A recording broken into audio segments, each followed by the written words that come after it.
तो दोस्तों कल देश के अंदर एक नए किसान का जन्म हुआ जो कि हिंदू भी है। नाम है अरविंद केजरीवाल। कल इन्होंने एक किसान के रूप में जन्म लिया, जिस प्रकार से कुछ समय पहले इन्होंने एक हिंदू के रूप में जन्म लिया था। कल एक रैली में अरविंद केजरीवाल ने कहा कि जो नए कृषि कानून आ रहे हैं ये किसानों के लिए डेथ वारंट है। इस वीडियो में हम जानने का प्रयास करेंगे कि इच्छाधारी किसान बनने का प्रयास क्यों किया जा रहा है और दूसरी तरफ खुद को हिंदू दिखाने का प्रयास क्यों किया जा रहा है केजरीवाल के द्वारा, और इस डेथ वारंट की राजनीति में केजरीवाल को कितना बड़ा फायदा हो सकता है दिखाएंगे इस वीडियो में। बने रहिए हमारे साथ, देखते रहिए आज की ताज़ा खबर।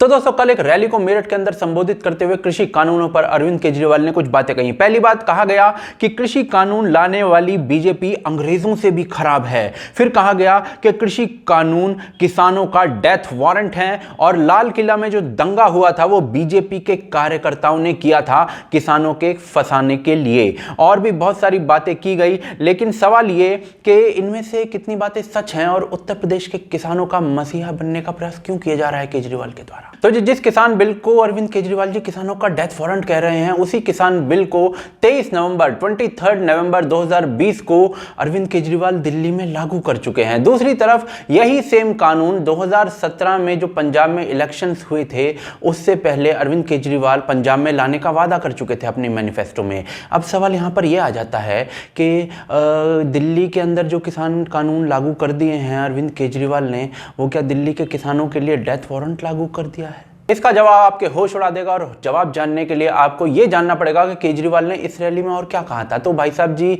मेरठ में संबोधित की गई किसानों को इस रैली में कह रहे थे कि जो लाल किले पर हिंसा हुई थी 26 जनवरी को वो बीजेपी के कार्यकर्ताओं ने करवाई थी। अब ये केजरीवाल जी का हक है ऐसा कहना, क्योंकि वो राजनीति में है और राजनीति में एक दूसरे के ऊपर दोषारोपण होता रहता है।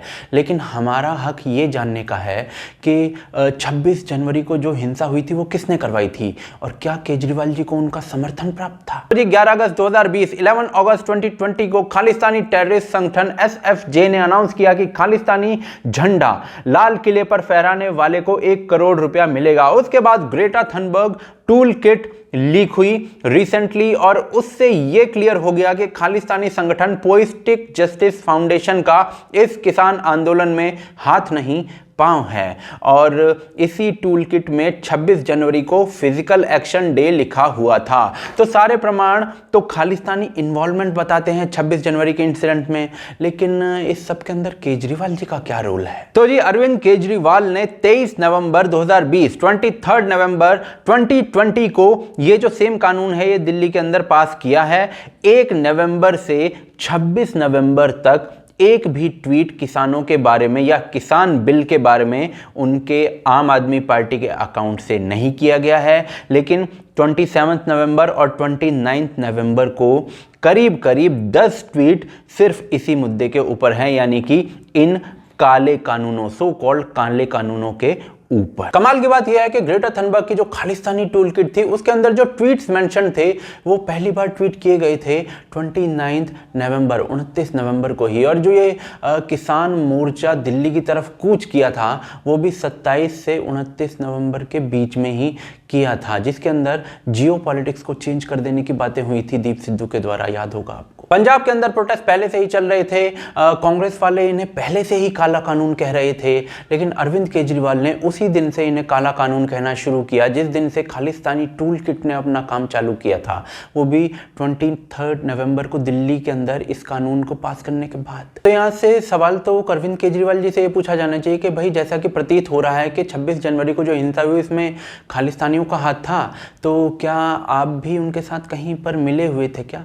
मैं तो बस फ्रीडम ऑफ एक्सप्रेशन का इस्तेमाल करते हुए सवाल ही पूछ रहा हूं। अब सवाल ये आता है कि अरविंद केजरीवाल एक रैली के अंदर जाकर ये डेथ वारंट की बातें क्यों कर रहे हैं, वो भी मेरठ के अंदर जाकर। तो जी इसका जवाब यह है कि अगले साल 2022 के अंदर यूपी के अंदर इलेक्शंस हैं और अरविंद केजरीवाल की आम आदमी पार्टी जो है वो इस इलेक्शन को यूपी के अंदर लड़ रही है। और किसान आंदोलन और राकेश टिकैत के आंसुओं की वजह से बताया जा रहा था कि वहां पर जो किसान हैं कुछ उनके अंदर असंतोष है, और इसी असंतोष की रिपोर्ट के अनुसार बीजेपी ने भी अपने MP MLA जो हैं वो लोगों से मिलने पर लगा दिए हैं और शायद इसी असंतोष की रिपोर्ट को देखते हुए अरविंद केजरीवाल इसका फायदा उठाने का प्रयास कर रहे हैं पश्चिमी उत्तर प्रदेश के किसानों के अंदर, जो कि असंतोष है भी या नहीं ये भी अभी पक्का नहीं पता है, लेकिन अरविंद केजरीवाल को इसका हक है क्योंकि राजनीति तो सब करते हैं। तो ये अरविंद केजरीवाल के किसान मसीहा बनने के पीछे का सच, जिन कानूनों को काला बताकर वो किसान मसीहा बनने का प्रयास कर रहे हैं उसी कानून को दिल्ली के अंदर लागू कर चुके हैं अरविंद केजरीवाल जी। लेकिन सवाल ये आता है कि वो ये छद्म युद्ध क्यों कर रहे हैं, तो जी इसका जवाब है कि वो छद्म किसान ही नहीं, छद्म हिंदू भी बन चुके हैं। वो देखते हैं कैसे। अभी दिल्ली के अंदर रिंकू शर्मा की हत्या होती है तो उसके बाद आम आदमी पार्टी के लीडर्स का बयान आता है कि भाई दिल्ली के अंदर या फिर भारत के अंदर जय श्री राम नहीं बोला जाएगा तो कहां बोला जाएगा। उससे पहले दिवाली के उपलक्ष्य पर आपको दिवाली आरती जो थी वो तो याद ही होगी कि किस प्रकार से दिल्ली सरकार की तरफ से एक पूरा दिवाली पूजन करवाया गया था और उसका लाइव टेलीकास्ट करवाया गया था टीवी के ऊपर, वो भी टैक्स पेयर्स के पैसे देकर। और दिल्ली चुनाव से पहले पढ़ी गई हनुमान चालीसा तो आपको याद ही होगी लाइव टीवी पर। लेकिन ये सब हमेशा से ऐसा नहीं था। इच्छाधारी हिंदू बनने से पहले अरविंद केजरीवाल जी सुन्नती मुसलमान प्रतीत होते थे। अब वो आपको दिखाता हूं कैसे। 2019 के इलेक्शंस में आम आदमी पार्टी को दिल्ली के अंदर 0 सीटें मिलती हैं और इलेक्शन रिजल्ट आते ही अरविंद केजरीवाल जी हिंदू बन जाते हैं। 5 जून 2019 केजरीवाल जी अक्षरधाम मंदिर में जाते हैं, सामूहिक रूप से जाकर फोटो खिंचवाते हैं, ट्वीट करते हैं। 24 अगस्त 2019 24 अगस्त 2019 को फिर से जन्माष्टमी के मौके पर मंदिर पहुंच जाते हैं। अगस्त 2019 को पहलू खान मामले पर कोर्ट का फैसला आता है। केजरीवाल एकदम चुप रहते हैं, साइलेंस एकदम। ये वही केजरीवाल थे जो अखलाक के घर पहुंच गए थे।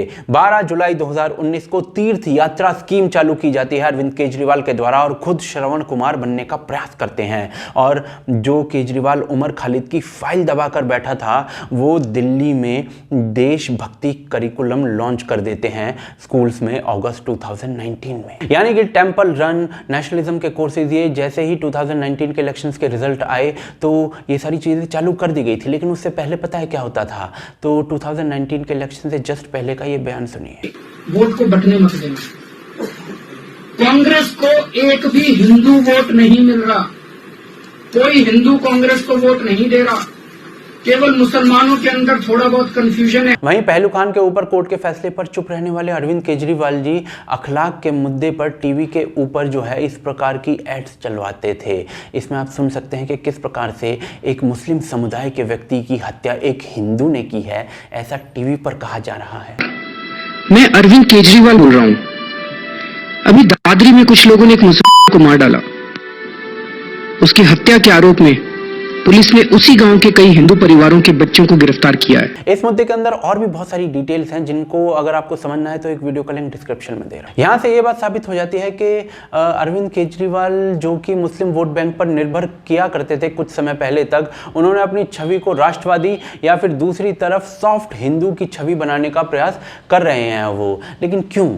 क्योंकि शायद उन्हें नहीं लगता अब कि मुस्लिम वोट बैंक जो है वो रिलायबल है। लेकिन ये जो अरविंद केजरीवाल जी कर रहे हैं इसको छद्म हिंदुत्व कहा जाता है, जो कि अरविंद केजरीवाल जी को हक है करने का क्योंकि वो राजनीतिक पार्टी में है। लेकिन फिर लोगों को भी हक है जानने का कि अरविंद केजरीवाल जी क्या कर रहे हैं, क्योंकि छद्म भेष में तो कभी रावण भी आया था। और छद्म हिंदू बनने के बाद अब छद्म किसान भी बनने का प्रयास किया जा रहा है।